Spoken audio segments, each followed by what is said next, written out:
सीधे गोरखपुर का रुख करेंगे। मुख्यमंत्री योगी आदित्यनाथ बोल रहे हैं। ये हमारी माता है,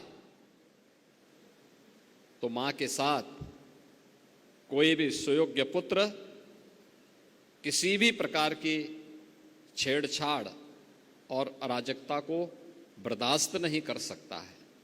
कोई भी पुत्र नहीं कर सकता है। अगर भारत की आन मान और शान के साथ कोई दुस्साहस करेगा तो हर भारतवासी उठ करके खड़ा होगा।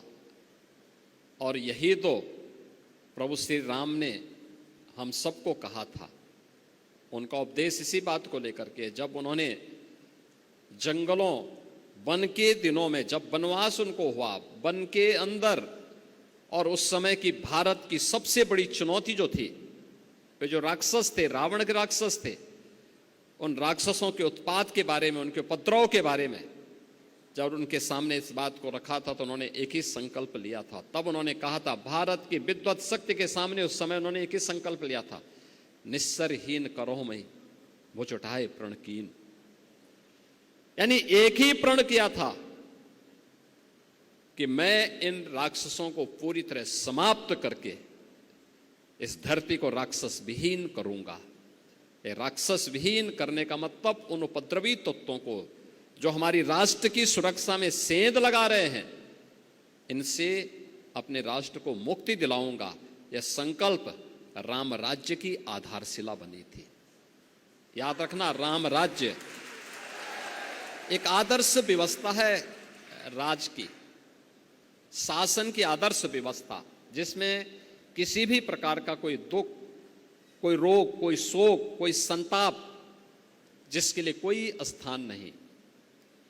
हर व्यक्ति सुरक्षित है, हर व्यक्ति खुशहाल है, हर व्यक्ति समृद्धि की एक नई आस के साथ आगे बढ़ रहा है, एक स्वस्थ प्रतिस्पर्धा के साथ आगे बढ़ रहा है। और यही तो भाव था जो प्रभु राम ने हम सबको राम राज्य के माध्यम से दिया। लीलाधारी भगवान श्री कृष्ण ने भी यही कहा था। उन्होंने भी इस बात को कहा था कि परित्राणाय साधूनाम विनाशाय च दुष्कृताम। यानी सज्जनों का संरक्षण, अपने नागरिकों को संरक्षण करना, उन्हें सुरक्षा प्रदान करना। लेकिन जो दुष्ट प्रवृत्तियां हैं, जो समाज की सुरक्षा के लिए, राष्ट्र की सुरक्षा के लिए खतरा बने हुए हैं, इनका संहार करके ही कोई राष्ट्र अपने को सुरक्षित महसूस कर सकता है। याद रखना। तो आप यहाँ पर सुन रहे थे मुख्यमंत्री योगी आदित्यनाथ को, और आपको बता दें राष्ट्रीय सुरक्षा इसको लेकर के सेमिनार में शामिल हुए।